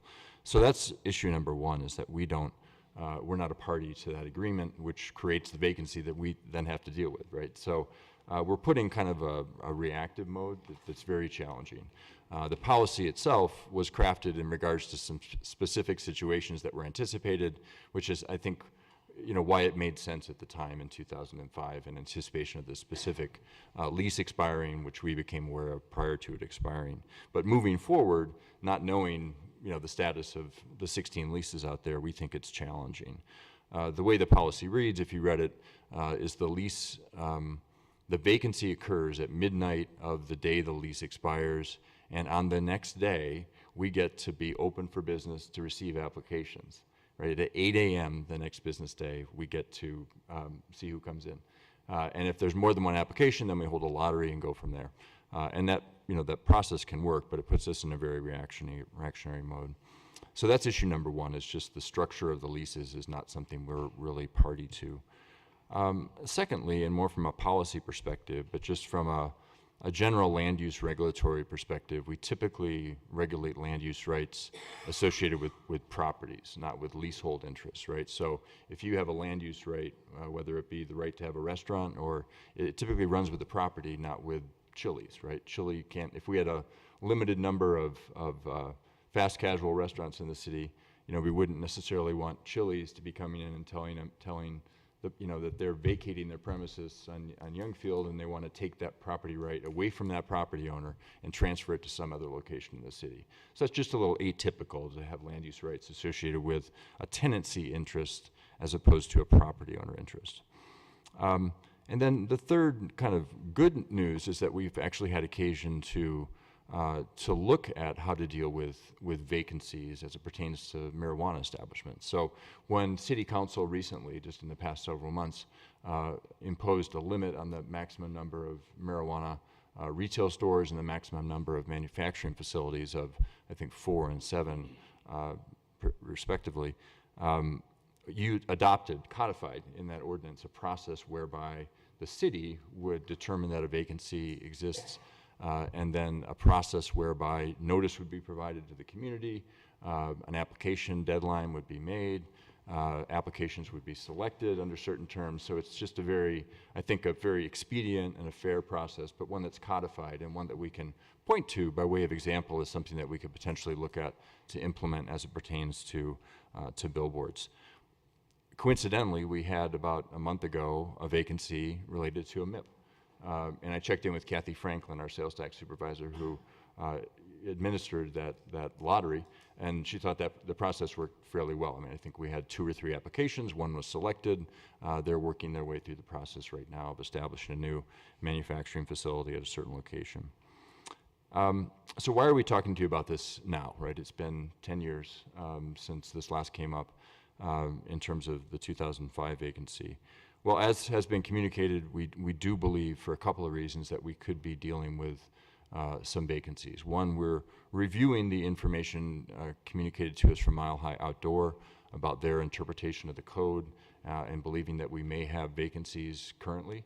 And we're taking that under advisement. We've not made a determination yet, but we will likely be in a position to respond to that and make a determination soon. So Jerry and I have had some conversations on that, and we probably need to check in a little more. But if and depending on what that determination is, and again, we don't know what it will be, but there could be vacancies created by that determination. That's to be determined, but that's one possibility.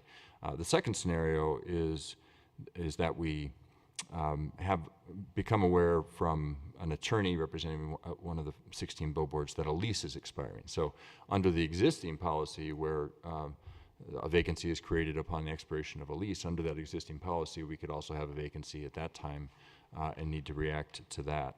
So those are really the reasons that we want some direction from council at this time. We hope at this meeting, though we understand this is kind of a challenging issue to get your arms around, not one that you talk about every day.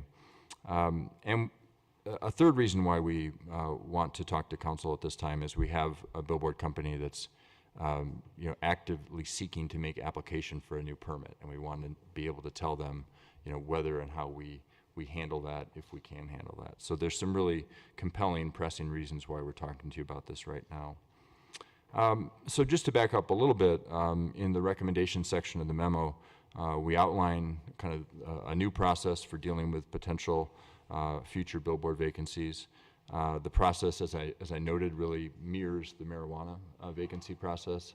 It's a multi-step process, so it puts the city in the driver's seat in terms of making it clear that the city is the sole one to determine when a vacancy occurs. So we don't have someone at 5 o'clock in the evening drop off an expiring lease and tell us, oh, by the way, hello, you have a vacancy as of tomorrow, right? We get to make that determination, and it sets up some boundaries for when and how we do that, but that puts us in the driver's seat for regulating something that we regulate, right? In this case, billboards. 2, it's a multi-step process, so and there's notice provided, so it's a 30-day notice of general notice, so it's a level playing field. Someone doesn't have insider information because they know they have the lease that expires, right? The golden ticket. We give full notice to all the billboard community to pursue new applications. And then it's a 2-step process. I think one thing we learned from the previous vacancy back in 2005 was that we required people to submit full applications for a billboard building permit, essentially. And as it turned out, one of the permits that we ultimately denied just wasn't perfected, right? There were errors in the permit, some missing information, and as a result, they got kicked out of the process. The court upheld that, but it didn't feel great, I guess, in terms of having them expend a lot of energy, and then they got kicked out on kind of technical reasons, right? Even though they won the lottery. It was a fair process, don't get me wrong, but we think it makes more sense to have a 2-step process. So to have a submittal process where it's a fairly bare bones application, property owner consent, general description of what they want to do, what the location is, a determination then that we can make that, yes, that's a legitimate location, it's in a B2 district, it's at least 600 feet from any other billboard, et cetera. And if you pass that threshold and there's more than one application, then we have a drawing. And one application is selected, and then that application has a period of time. In the marijuana situation, it's 180 days to basically complete that application. So we don't make all 6 of the applicants submit complete plan sets. We let them kind of go through a 2-step process that seems more fair as well. In terms of how we might do that, we've reviewed this issue with Mr. Dahl, and we certainly believe that we have the authority under code to adopt administrative rules that reasonably implement the intent of the code.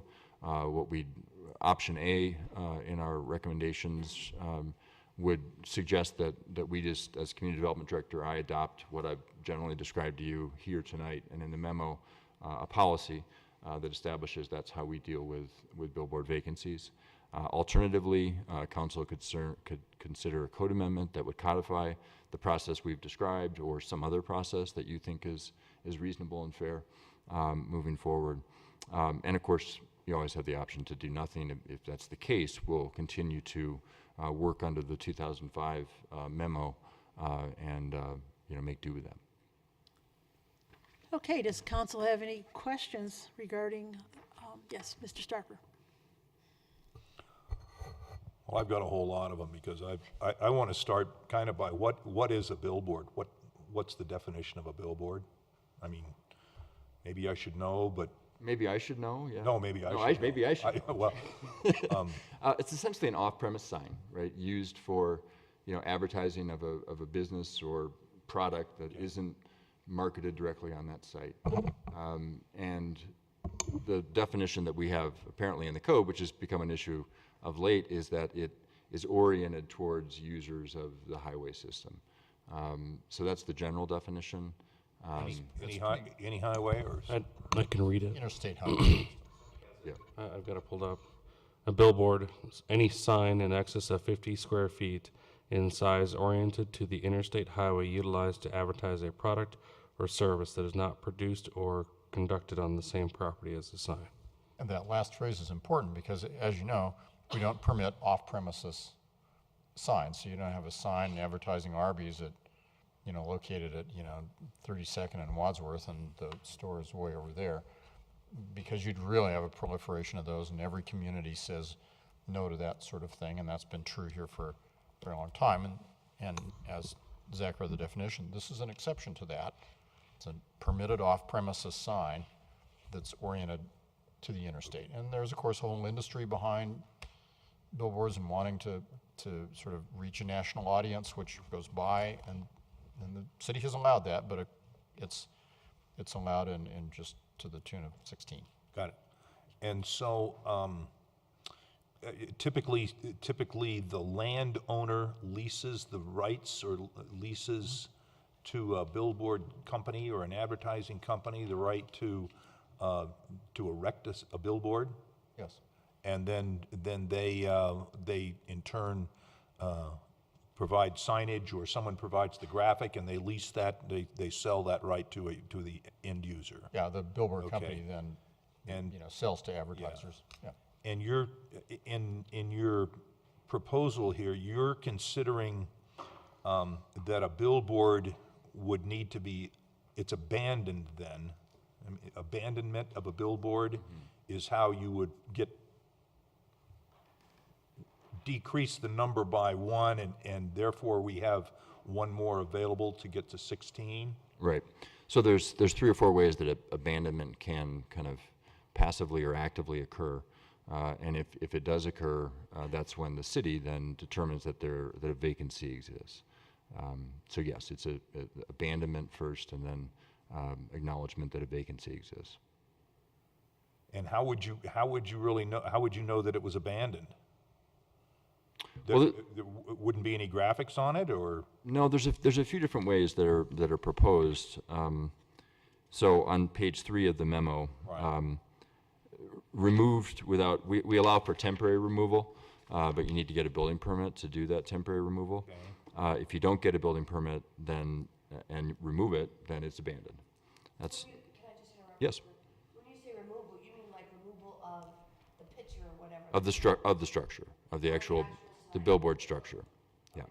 Yeah, the fact that it's up, but there isn't advertising on it, Yeah. Copy changes all the time, and that's fine. you know, may lag for weeks or, The structure itself, not Yeah. the, Right, whatever's yeah, on the copy can change, and that doesn't create abandonment. right. The property owner can actually, you know, notify the community development department that they're intending to abandon a structure. That's another way that abandonment can occur. Temporary removal for more than 180 days, again, is another indication that they've, you know, aren't sufficiently moving forward towards reestablishing it, and as such, it's abandoned. And then the last one is just the failure to notify the building department of a temporary removal. Other questions? So the owner of the billboard is not able to sort of relocate that billboard to another location?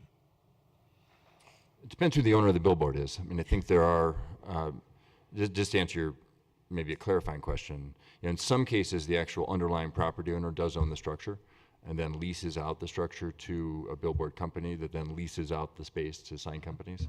I think the more typical model is that the billboard structure is owned by a billboard company that leases some sort of a ground lease with that land use right. So when you say the owner of the billboard, let's say it's CBS Outdoor, or Mile High Outdoor, since they're here this evening, you know, if they own that structure, you know, they probably have certain lease terms about whether or not they can remove it, relocate it to some other location, whether it stays with the property. I think those would be all part of the lease agreement.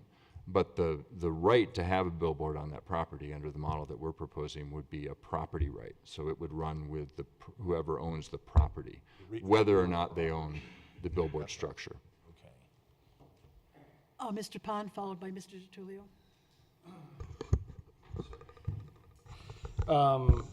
Along the same lines of questioning, because I just want to make sure I'm understanding the parties correctly. So if a property owner is in a lease agreement with someone who owns a sign structure, and that lease is going to expire,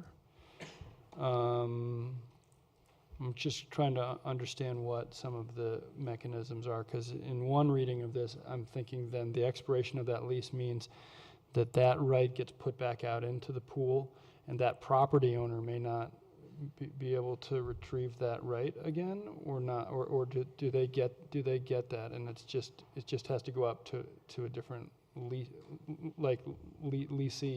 Property owner can still right enter. So under the existing model, if the lease expires, then we have a vacancy, right? And it's you know, free for all, right, so to speak. But right. Under the model we're proposing, the property owner would continue to have that right.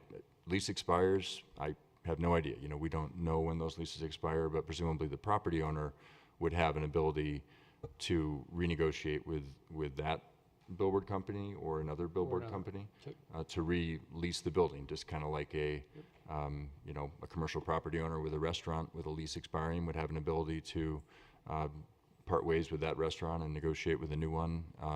And there presumably would be terms in the lease contract or other contracts between those two parties that deals with who gets to keep the structure, what that looks like, and just let the private market kind of work like that. So this contemplates, by this concept of removal with a building permit, a change of lease agreements and literally the removal of a structure and replacement of another structure from a different It could. Yeah, leasee. I think that's right, yeah. Mr. DiTullio? So what I remember of billboard companies is they're really, they like to sue, they like lawsuits and like to go get lawyers. So I would recommend that if we make any changes to the code, and I'm okay with your recommended changes, that rather than it be an administrative rule, it'd be actually in the code, because they'll challenge anything they can, especially if there's some interpretation of the code by staff and they have their rules and regs. So while, I mean, I think you could probably maybe do it initially as a administrative changes so that we can get some things handled, but I would recommend that eventually it would come back as an ordinance because they like to sue and they like to cause a lot of trouble. And back in 2005 and such, they were, CBS and Mile High and a whole bunch of them were all at each other's throats. And the other thing would you recommend, because it's causing issue now, to remove that one sentence about orientated to the highway? I mean, does that really make any sense to have that in there? If they're going to fall, if this sign is, 10 degrees not towards I-70, is this their, so I'm seeing, they pick on anything. So does it make sense to remove that line saying oriented to the highway? And would it make more sense to make this an ordinance versus a administrative rule? If I can comment on the orientation first, Jerry. Sure. I think it's a good question, Mr. DiTullio. I think maybe from a policy intent, the reason for saying it has to be oriented to the highway is that you don't necessarily want them oriented towards just arterial roadways, right? So you may want to say this is a legitimate form of advertising, but it should be oriented to the highway traveler. We don't need, billboard signs on Ward Road, or some other location where you can't see them from the highway. So that's maybe a policy question, just to kind of consider what that might benefit be a benefit in the definition. I think that's a good point, because going back to Mr. Starker's question about what is a billboard, and we established it's kind of a uniquely permitted off-premises sign. And why is it uniquely permitted? And historically and traditionally in this country, it's off-premises because it's addressing the highway traveling public who frankly isn't interested necessarily in the local, necessarily a local business, but it's really, someone's really traveling. And so there's some reason, I suppose, to have that component. Strengthen it or change it so there's no, question. I do think that it makes sense to, and this idea about, are those billboards really oriented to the interstate or not? I think it probably makes sense for the Community Development Department to think through whether that phrase is the right one to use, to continue to describe this unique animal. That combined with the 16 limit means that almost any phrase you use, you're not going to have any more than 16, but sort of where are you going to have them? And I believe, honestly, the market, what I learned from the lawsuit in 2005 is that the amount of money that you rent a billboard for that can be seen by the freeway dwarfs money you would get from that same space that is not seen from the freeway. And so, as a practical matter, if we've got 16 available, the market pressure will be to orient them to the Well, see, here's the argument. interstate. When they're on their Ward Road, you can't see them from I-70, but they're oriented towards I-70, so they'd have to make them taller. Yeah. So that's why I'm just questioning it so that they can't use this as a. I really appreciate your concern about litigation. I agree. The city really should have been the Swiss, in that situation. I mean, we weren't, but it turns out that of course the city got named because we followed a process, and whoever didn't get the billboard was upset and sued us, and you know that well.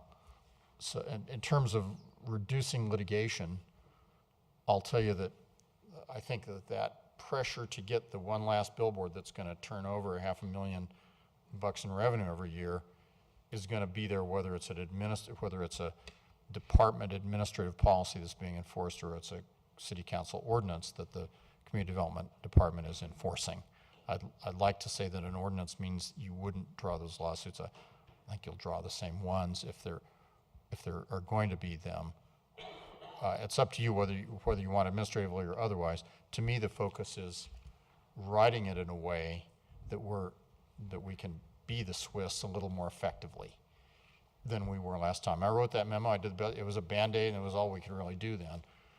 But I really agree that moving away from the lease concept as creating the vacancy helps us enormously and puts us much more in the driver's seat. So I defer to whichever way you want it, administrative or code, but the changes fundamentally I think we absolutely should make. Mr. Fitzgerald. Something a little different here, but still on topic, slightly on topic. Earlier, there was a discussion about the MedVed sign. And I don't really know whether that sign is on property or not on property, but it probably is 50 feet, 50 square feet. So is that a sign or is that a billboard to which the sign code does not apply? That's a sign. It's an on-site sign intended to advertise products for sale on that property. If it were off-site, though, could somebody put an electronic billboard there that we have no regulations for? It could have movement and flashes and all kinds of things that we don't allow in signs. For billboards, we've made the interpretation that we don't allow LEDs or changeable copy. So you couldn't, it has to be a fixed image. We actually are willing to, we have on our list a potential sign code amendment this year, and that was one of the things that we wanted to take a look at, was whether it would be appropriate to do LED changeable copy. We do believe there's some advantage to that technology, both from a public perspective and a private perspective. So we'd like to take a look at that. But the site is not eligible for a new billboard at this point. But I mean, it's a B2 zone property, so if there were a vacancy, I mean, you could potentially locate a billboard on that property. An existing sign could be changed to be an electronic sign. An existing billboard could be changed to be. Not under existing code. Only if we changeable copy is only allowed. On premises. I'm sorry. On-premise signs, Right. Yeah. not on billboards. Ms. Langworthy, I have over here. Sorry. You kind of touched on the question or comment I guess I had. I thought we had a limited number of B2 zonings to begin with, so even if we had an opportunity, if at some point these two properties that say they should be vacancies, we have limited number of B2s along our city stretch of I-70 to begin with, correct? Certainly, yeah, and that buttressed with the fact that there's a 600-foot separation requirement limits the opportunities. But we've not done an analysis to determine whether we think there are certain opportunities. But I'm sure there's some people out there in the industry that are doing that analysis as we speak. Probably so. I just want to make sure. I mean, even if somehow we decided that there might be two more vacancies, there's not at point places to put them. There's not unutilized B2 zoning, is there? Yeah, I'm not sure we know. I mean, currently zoned B2. Pretty much everything north of I-70 is zone B2. Oh, it is? Okay, Yeah. so potentially that could go in, okay. Yeah, and I think, I mean, as we look at this, I mean, I think, well, obviously there's some pressing reasons to, that were in front of you this evening. I think it's not unlikely to see billboards come and go. I mean, as Jerry points out, they're a fairly significant revenue source, and that's a big motivating factor. But as land uses change on the north side of I-70, some billboards do go away over town. It doesn't happen frequently, but this may not be the last time that we'll be confronted with a vacancy. Okay. We have some recommendations and 3 options. Do I have anybody who would like to discuss those options or make a consensus that we go ahead with one of these options? Is there a need for the administrative policy to go in effect like right away? It would be my intent to probably do that very, very shortly, yes. I think, as I've noted, there's some pressing issues at hand, and we'd like to be in the driver's seat, and we think that puts us in the driver's seat. I would say to Mr. Tullio's comment that A and B are not necessarily mutually exclusive, so we could adopt an administrative policy and then back that up with a code amendment if council was so inclined.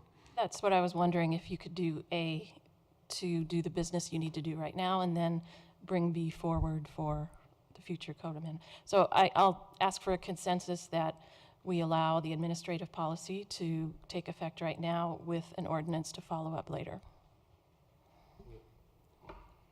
Oh, wait. Can I get a vote on the consensus? Can I just make one comment on that?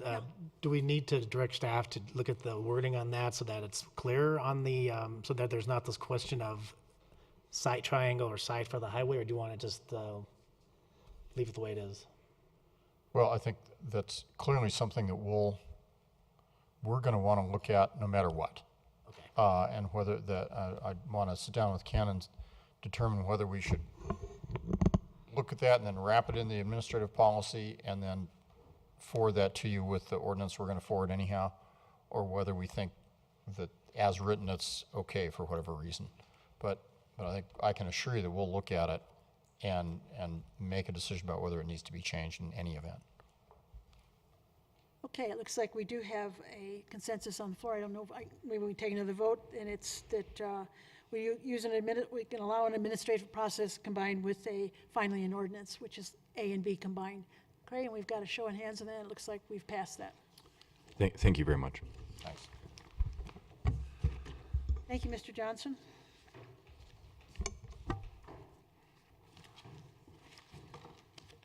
That really is the end of our business portion, but do we have elected officials' reports from? Christy, I know you've been busy over there, but maybe you don't have anything to report right yet. I'm drinking your coca.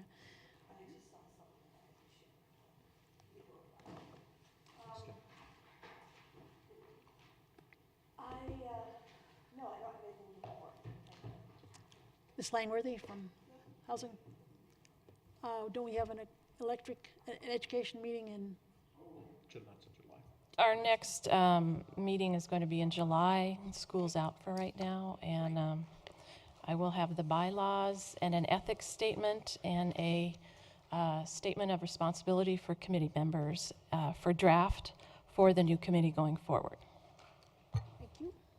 Mr. Starker, Nothing tonight, thank you. Mr. Fitzgerald, and Nothing tonight. WR, Mr. DiTullio? Just a quick comment. I passed out some photographs of 38th Avenue. It's in the area where you would have heavier concentration of streetscape and hopefully, bike lanes and everything. But I just wanted to, it's my understanding that staff has gone out for an RFP. Mr. Goff, is it true that you've started the RFP process for another consultant for 38th Avenue? Yeah, staff has met and we've outlined a process to move forward, fairly similar to the Wadsworth Pell process to look at multitude of options and get those narrowed down to one that the community agrees on. And then we're also looking for help, design help with at the same time. So this is a suggestion, as you go through that process and you're working with the consultant and the public, I won't mention the building, but I was going to just kind of demonstrate what we can do. Potentially, you have this one building that has a huge parking lot in front of it, and then right next door it has this pretty ugly lack of streetscape in front of the buildings. And so one of the things I was going to suggest is as we move forward, we talk to property owners and see, like, for example, if the city was able to either get an easement or purchase or lease this one section of 38th Avenue and create that as a public parking, a public space, which is where the building's at right now. And then that would allow the parking from this area to park in this site, and then we could actually streetscape all of this with grass and trees and whatever else we wanted to do to make it more street appealing. So that's what I was kind of hoping for as we go through that process. Some options like this come available where we already have two public parking lots. We have one at 38th and Ames, and then we have one right next to Mucelli's and Right Coast Pizza. So this idea was, I was talking to some business owners about how can we clean up the fronts of these buildings and streetscape. And so obviously now it doesn't look very nice. The sidewalk is non-existent. They're walking on asphalt. And so if we could come up with some easements or agreements, I just want to throw it out. Does anybody mind if this is researched and kind of vetted with the consultant, with the community, these types of activities, whether it's this building or some other building? There's a couple of locations on 38th that I noticed are actually pretty deep and they're in pretty bad shape. So if the city approached some of those and see if they wanted to buy them or lease it or whatever, I was just throwing that out for discussion. Not maybe necessarily tonight, but to give Patrick some information. So as you work with the consultant. So anybody have any comments? Thank you. If you're done. I think we should tell our consultant to consider the possibilities of this. this is a particularly ugly stretch. And it would be nice to have that landscape. But it has to fit, of course, into the overall plan. There were some weed comments. Yes, I think that's great. And thank you again, Mr. Urban. Nope. One quick thing, and just a reminder, June 9th, so I'll probably have one more chance to make this announcement, but June 9th, 7 p.m., Wheat Ridge Recreation Center. Everyone's invited to a community meeting to discuss and provide feedback for Discovery Park. Did you give a time on that? 7 o'clock, did you say? I did, 7 p.m. at the Wheat Ridge Rec Center, June 9th. To discuss Discovery Park. Good. And the criterium is this weekend And the also. criterium, right, is this weekend? 7th. 7th. Wonderful. Leaves of Hope. Yeah. Aren't they one day apart? I saw that. Mayor, I did have one thing. I want to confirm with Patrick that we do not have a meeting on the 29th because that's the 5th Monday in June. In June, you are yes. And we do not have a meeting on the 6th of July. Correct. Which would be the following. We have 2 Mondays off in a row. Oh, that's right, because the 4th of July. Off with your heads.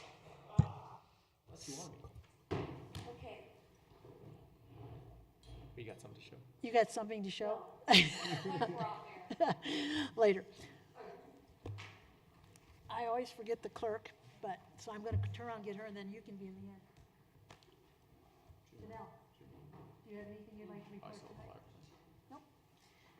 Nothing tonight, thank you. Mr. Goff? I have nothing. Okay, I believe that the meeting is adjourned.